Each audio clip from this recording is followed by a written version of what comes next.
Salut à tous, aujourd'hui on se retrouve avec Mike qui a fait top 8 au Winnerbox Montélimar. Qu'est-ce que tu jouais Mike aujourd'hui?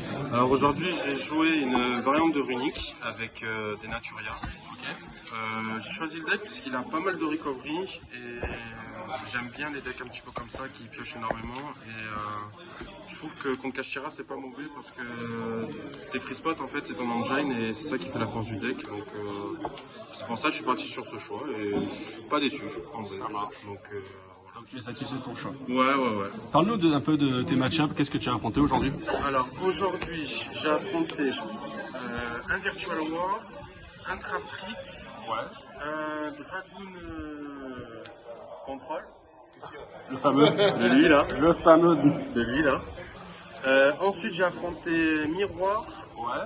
Après j'ai affronté un Kashtira. D'accord. J'ai encore affronté un Traptrix. Et après je perds en top 8 contre Splite, Monsieur Samir Bachar. Voilà, grand joueur. Sur Red Resonator. C'est le jeu. Voilà. Tu vas nous présenter ta deck, tu nous Allez, expliques un peu? C'est bon, Allez, on va présenter la DL. Alors du coup on va commencer par l'engine Naturia. On va jouer 3 Camélias, 3 Triquets et le tournesol. D'accord. Alors lui on le joue juste parce qu'il est mignon. D'accord. Voilà. C'est vrai qu'il est assez mignon. Il est pire que Driver. D'accord. Donc c'est une brique, mais du coup dans l'extra je joue une tech card qui le rend moins briqué entre parenthèses. D'accord. Donc on verra ça tout à l'heure. D'accord. Ensuite on va jouer 3 blessings.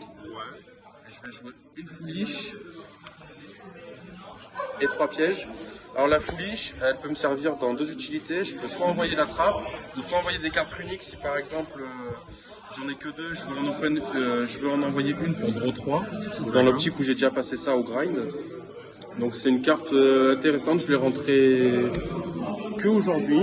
Et au final, à chaque fois que je l'ai activée, elle m'a fait du plus. Donc franchement, je suis content. Et l'engine Naturia est très petit. Donc ça te fait une carte en plus pour extend un petit peu. Donc elle n'est pas en combinaison avec des runiques. Donc elle peut te permettre de start sans runique en fait. Donc c'est ça aussi qui est intéressant. Donc voilà pour les Naturia. Ensuite les runiques, les meilleures cartes. De Fontaine. Elle est incroyable cette carte.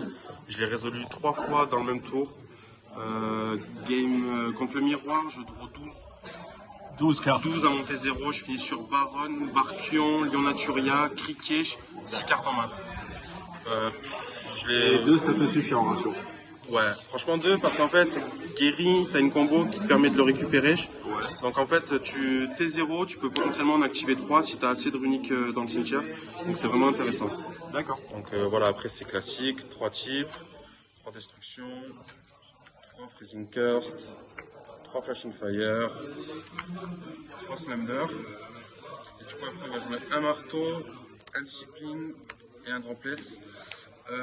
Alors j'ai décidé de les jouer, avant je les jouais pas, mais je me suis rendu compte que j'avais très souvent trop de free spot en main.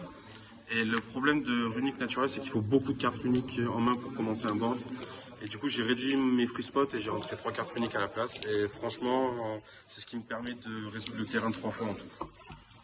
Donc très intéressant. Et du coup, on va jouer TTT. TTT, c'est pour les Eura Pass. C'est pour tout ce qui est un petit peu embêtant. Elle peut permettre de draw dans certains setups, donc c'est toujours du plus. Le Nibiru, c'est pareil, c'est pour tous ceux qui jouent Kashtira comme des gogoles et qui veulent lock 5. Ça les punit. Donc, puis contre les rock decks, c'est vraiment pas mauvais. Donc voilà. Et après, du coup, le mono Kelbeck. J'ai pas réussi à l'enlever, voilà, tir me manque. Ah bah oui, t'étais un grand joueur de tir avant. Tir me manque vraiment, donc, mais en vrai c'est une bonne carte parce que en combinaison à une runique, elle te fait une bonne discard. Et contre Branded Fusion, c'est une très bonne carte aussi, remonte le Lubellion ou le Albion, donc c'est vraiment intéressant. T'es satisfait des ratios du main deck? Franchement, ouais, le seul problème c'est que des fois tu open pas de carte unique, et avant je jouais la combo avec H. Normal H et je partais sur des plays synchro, mais au final H, la combo elle est très sensible, Donc j'ai préféré la cut et du coup voilà, donc je suis assez satisfait des ratios. D'accord. On va passer à l'extra deck. Allez, l'extra. Alors les 5 coups, du coup on va jouer Unchaining in Baron D'accord. en 10. On va jouer un Coral, un Stardust. Alors je suis désolé, il est dégueulasse. Il est dégueulasse. Il est dégueulasse. Mais t'en as un? J'en ai un super, je te Offre-le-moi. Voilà. Sa récompense de top, tu vas lui offrir Voilà. une carte. Voilà. Il est horrible. C'est vrai que c'est le même effet. Hein. Oui, mais non. Ça, c'est pas autant. Lui, franchement, c'est un homme. Lui et lui, j'ai invoqué les deux T0 contre Trap Trick. Bah, c'est un FTK sur patte en fait, donc c'est très intéressant. En X6, on va jouer les meilleurs. Dugarès trop fort, elle reborn Baron. Elle draw 2 ou elle double l'attaque de Baron. Donc dans les setups où tu n'actives pas de runique, où tu veux vite OTK, c'est très intéressant. Ça c'est notre Zess à nous, parce qu'on n'a pas de battle, donc il faut qu'on clear le board correctement. Du coup Babushka contre Branded, c'est vraiment trop fort. Ensuite, la tech card, Mankasha. Elle c'est dans l'optique où je joue contre le miroir et je joue contre Kashtira. Et que j'open ma brique qui est Sunflower. Et que j'open elle. Avec Huggin, ça me permet de potentiellement jouer. Et si mon adversaire il me shifter, je peux potentiellement lui rebound son shifter. Et du coup, il se retrouve bloqué pour invoquer tous ses plays Fenrir, licorne et tout. Donc ça peut être intéressant. Ça peut permettre de survivre un tour. Ensuite, on va jouer 2 Huggin, 2 Guéri. Normal. Je voulais jouer 3 Huggin, mais au final, t'en as pas réellement besoin. Donc voilà, très convaincu. Et puis voilà, la d'honneur, elle est cool, t'enlèves la carte de ton extra monster zone et elle te pop 1, donc elle est intéressante. Très bien. Et on va passer au side deck. Allez, hop, ça à la fin, ça à la fin, ça à la fin. Alors du coup, 3 Evenly. Evenly, fort contre Trap Trick, fort contre Eura Pass avec Burst et la piège.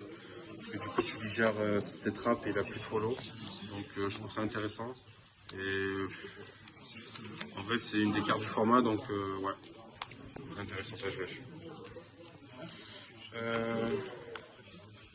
3 Book of Eclipse, pareil, c'est une des staples du format, donc elle est semi-obligatoire, on va dire, et elle permet de, vu que dans l'optique du deck, c'est de faire potentiellement deck up l'adversaire, selon le gros board, tu peux lui faire piocher un nombre de cartes par rapport au... Ce qui lui reste. Voilà, c'est ça.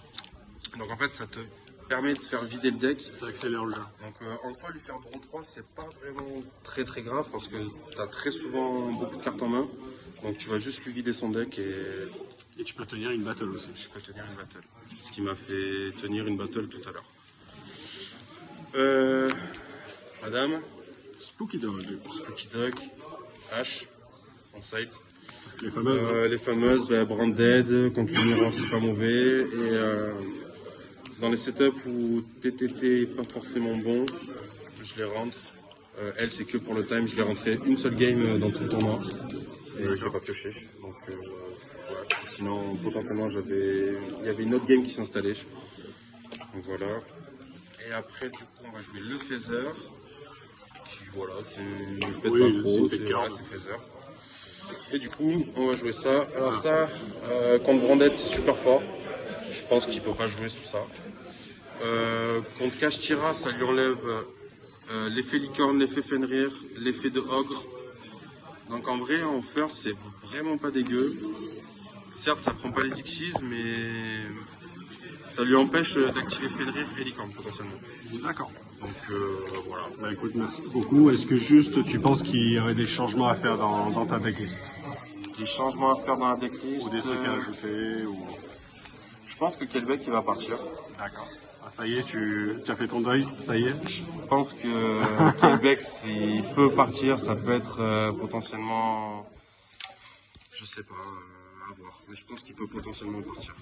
En fait, c'est soit il part ou soit je joue les autres avec lui. J'ai pas envie de jouer les autres avec lui puisque j'ai déjà pas beaucoup de free spots et faut jouer à 40 quoi. D'accord. Alors, qu'est-ce que tu as pensé du tournoi en général? Franchement, super, super intéressant. C'est le deuxième. On soutient à mort l'équipe de Montélimar. Donc, shout-out à eux, shout-out à la team. Il y en a 2 en top 4. Je vois où ils en sont là. Bah, du coup, on a eu 3 Saiyans en top 8. 3 Saiyans en top 8 merveilleux. et dans 2 en top 4 là qui sont en train de se battre. On va leur souhaiter bonne chance. Voilà. Sur ce, n'hésitez pas à vous abonner, mettez-vous dans les commentaires, posez toutes les questions, on y répondra. Allez. Bonne continuation et bon courage à vous. Bisous.